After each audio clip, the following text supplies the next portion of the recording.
Vale, a ver muchachos, vamos a hacer un experimento en esta coyuntura del coronavirus que no nos permite encontrarnos en el salón. Recapitulemos modos de extinguir obligaciones. Empezamos hablando de la convención como modo de extinguir obligaciones. En su momento veíamos cómo el acuerdo de voluntades las podía generar a través del contrato, pero decimos que también la convención sirve para llegar a un acuerdo en cuanto a deshacer el compromiso que previamente existía entre las partes. A eso le denominamos mutuo disenso. Sin embargo, lo normal cuando hacemos negocios es que el modo en que se extingan los compromisos derivados de los mismos sea a través del pago efectivo. La solución o pago efectivo se refiere, muchachos, a cumplir con la prestación debida. Es decir, si yo me comprometí a dar, haciendo. Si me comprometí a dar, dando. Si me comprometí a hacer, haciendo. Si me comprometí a no hacer, absteniéndome del compromiso, de acuerdo al compromiso que adquirí de quedarme quieto. Respecto al pago también veíamos la imputación de pagos para referirnos a que primero deben atenderse los gastos, los costos de las transacciones cuando hacemos ese tipo de abonos, pagos parciales. Asimismo deben reconocerse los intereses en las sumas de dinero, sean intereses de plazo o de mora, y finalmente sí, respecto a los abonos, haremos imputación al capital, pero siguiendo siempre ese orden, esas reglas cuando las partes no acuerden otra cosa. El pago por consignación. Dentro de este mismo modo de extinguir obligaciones hay que tener en cuenta la posibilidad que existe en favor del deudor de pagar incluso cuando el acreedor no quiera recibirle, a través de este procedimiento que, como explicábamos, implicará hacer la consignación de lo adeudado, ¿sí?, avisándole al acreedor y manifestándole dicha situación a un juez para que podamos solicitarle que, si no se pronuncia y justifica el por qué no recibe dicho acreedor, nos declare a paz y salvo por la respectiva obligación. También, hablando del pago o solución, analizábamos el concepto de beneficio de competencia, que se refiere a que para ciertos deudores que tienen una relación preexistente con sus acreedores, relación que está expresamente definida por la ley, por ejemplo, lo que sucede entre ascendentes y descendentes, o entre los consocios, o en favor del excónyuge inocente, entre otros, la posibilidad de que se le permita pagar lo que buenamente pueda mientras supera una crisis económica que le impide atender la obligación inicialmente pactada. Por otra parte, tenemos la novación, que como modo de extinguir obligaciones se refiere precisamente a reemplazar una obligación preexistente, vieja, por una nueva en su lugar. Decíamos que a esta sustitución de compromisos se le denomina novación. Y sin embargo, existen figuras en derecho en donde se posibilita el reemplazo de las partes, no solamente de los compromisos. Es decir, uno puede sustituir al acreedor o sustituir al deudor con unas reglas particulares al respecto que no podemos ahorita entrar a detallar. Por otra parte, tenemos la figura de la transacción, que se refiere en particular a un contrato cuya finalidad es precaver litigios preexistentes o eventuales, que problemas que se puedan llegar a presentar hacia el futuro, y uno se anticipa generando una solución previa para evitar que se presenten dichos inconvenientes. La condonación o remisión, para referirnos, como coloquialmente llamamos, perdonar la deuda. Eso en cuanto a la posibilidad que tiene cualquier persona de disponer de sus bienes, incluso al punto de regalarlos si se le da la gana, ¿cierto? Sin embargo, decíamos que la remisión o condonación no necesariamente implican que uno tenga un sentimiento altruista, puede ser porque me convenga, ¿sí?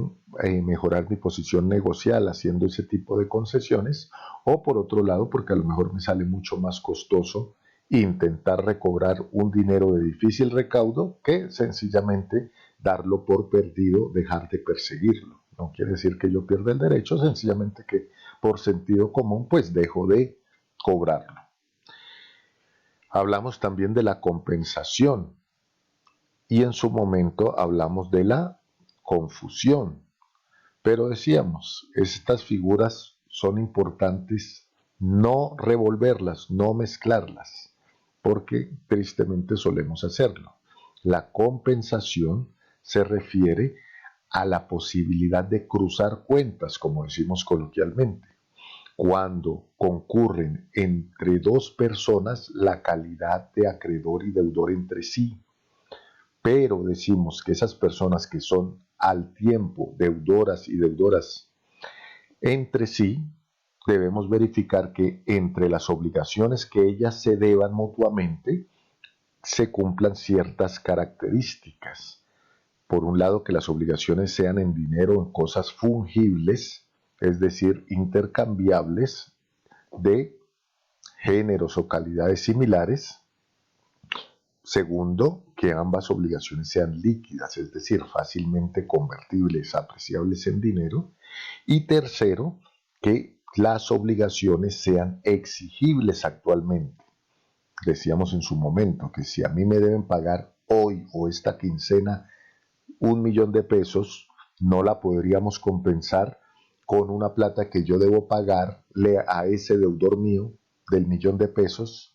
Yo no le puedo compensar con una plata que yo le debo pagar a él en calidad de acreedor el 30 de diciembre porque su obligación no es exigible y es injusto que a mí se me prive de ese plazo convirtiéndome en deudor hoy de algo que yo no tengo la obligación, el deber de pagar, sino dentro de unos cuantos meses. Entonces por eso decimos que no serían actualmente exigibles las obligaciones y en ese ejemplo no se podrían compensar por ese lado.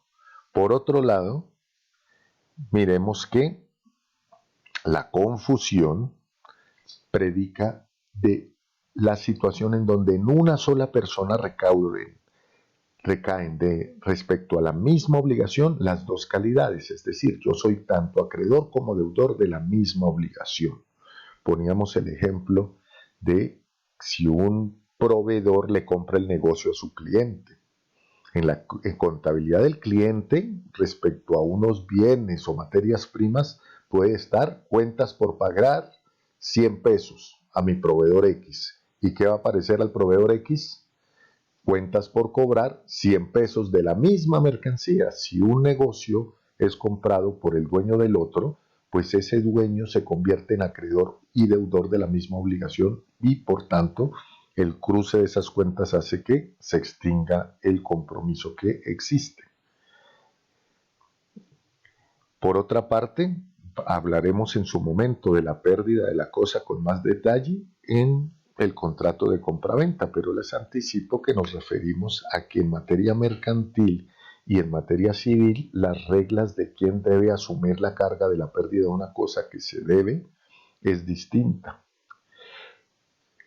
También en su momento hablamos de las nulidades. Cuando abordamos nuestro tema de ineficacias, miren ustedes que abordamos el tema de las nulidades, clasificamos cuáles eran las causales de nulidad absoluta, de nulidad relativa y sus consecuencias de deshacer un negocio, siempre en la nulidad absoluta, porque decíamos que el negocio nació no muerto, o la potencialidad, la anulabilidad de deshacer un negocio cuando está viciado de nulidad relativa, en la medida de que quien esté legitimado para hacerlo, pues lo reclame.